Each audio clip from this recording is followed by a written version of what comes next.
Ini paving block dari kantong kresek, Pak. Dan ini dibuat cukup sederhana sebetulnya. Jadi ini tidak dibakar, tapi kita panaskan. Cukup dilelehkan. Dan ini sangat kuat. Berarti tidak menimbulkan asap? Tidak menimbulkan asap, Pak. Karena ya kalau dibakar menimbulkan asap. Kalau ini cukup dilelehkan saja. Ya, dengan dilelehkan dia bisa dicetak. Bentuknya bisa disesuaikan mau seperti apa bentuknya. Baik, mau lihat? Ayo. Kalau saya lempar takut lantainya Pak yang pecah. Kalau saya lempar sini. Kalau di luar lantai saya lempar. Kalau di luar saya lempar. Kalau di sini takut lantainya pecah. Dan itu nanti kita bisa kreasikan juga, dibuat lubang-lubang gitu ya untuk biopori. Jadi nanti bisa didesain banyak lubang sehingga air tetap bisa meresap. Ada resapan air di berarti di mesinnya itu bisa dibikin ini artinya dibolong langsung di situ. Ya. Jadi untuk lubang dasarnya itu kita berusaha seperti apa ini? Jadi itu bisa.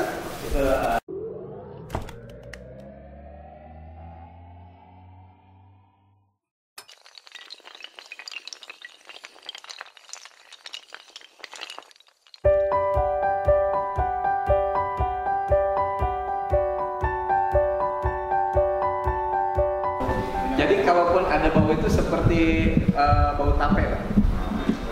Ya, tape ketan.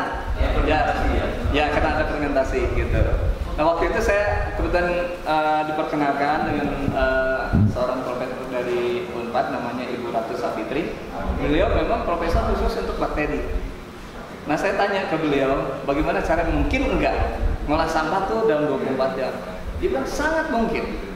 Dan saya adalah orang yang pertama yang mencari bakteri untuk mengolah sampah. Yang lain kan untuk udang, untuk ikan, untuk ayam. Ini orang yang datang untuk sampah. Harusnya Bapak mendapat penghargaan lebih daripada orang Thailand yang menentukan ekosistem. Ekoenzim tadi. Ekoenzim tadi kan 3 bulan saja dia dapat pengakuan internasional, Pak. Iya, Pak. Bapak kan bisa ekoenzim. Jadi ya itu di Thailand, Pak. Ini yang nemukannya bukan saya, Pak. Profesor Ratu yang nemuinnya, tapi saya minta.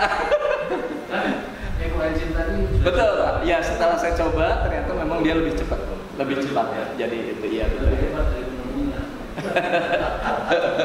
Ya mungkin kan ekoenzim itu disampaikan kepada masyarakat supaya masyarakatnya mudah. Mencari ini mungkin agak sulit, gitu kan? Tapi mencari gula kan mudah. Gitu. Mungkin ada lagi? Mudah-mudahan bisa saya jawab.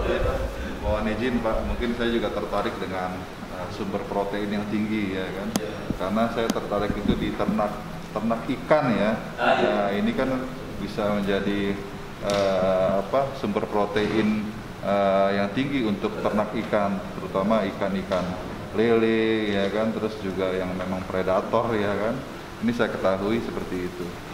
Dan untuk larva ini yang tadi dibilang klasifikasi makanannya sampah organik maupun yang protein tinggi itu bisa mempengaruhi larva tersebut, Pak ya.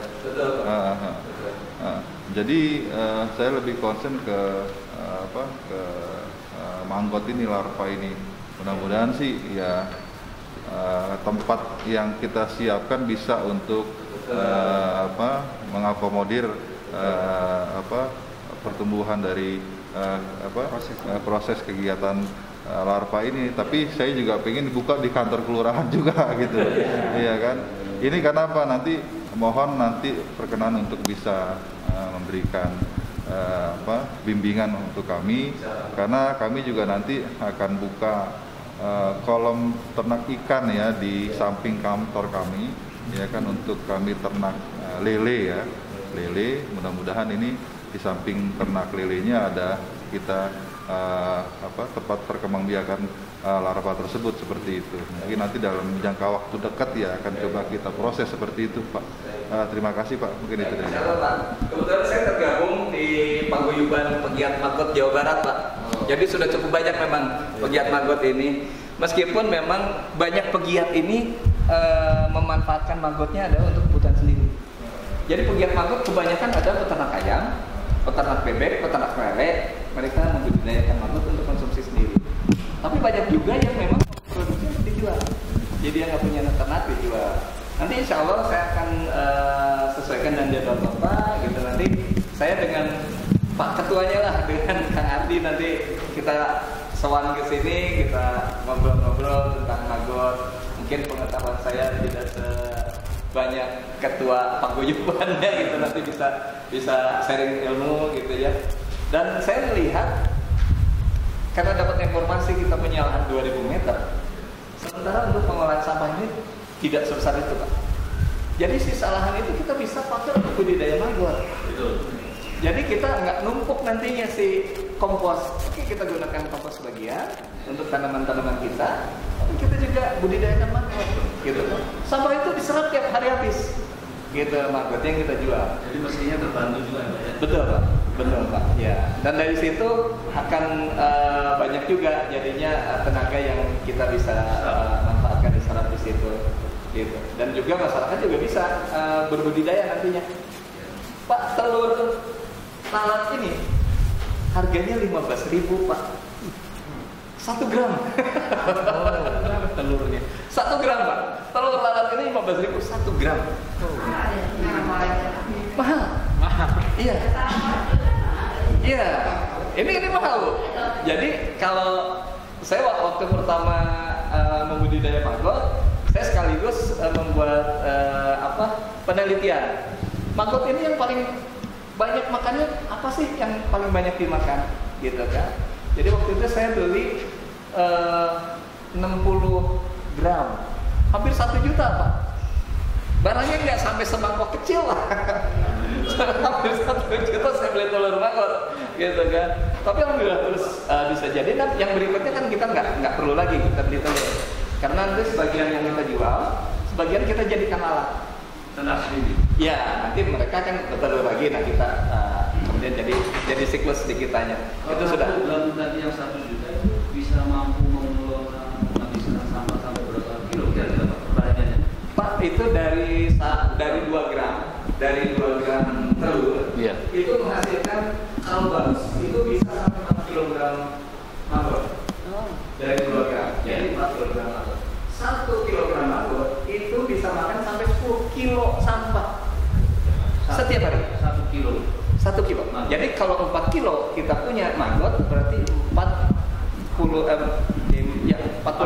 sampah per hari.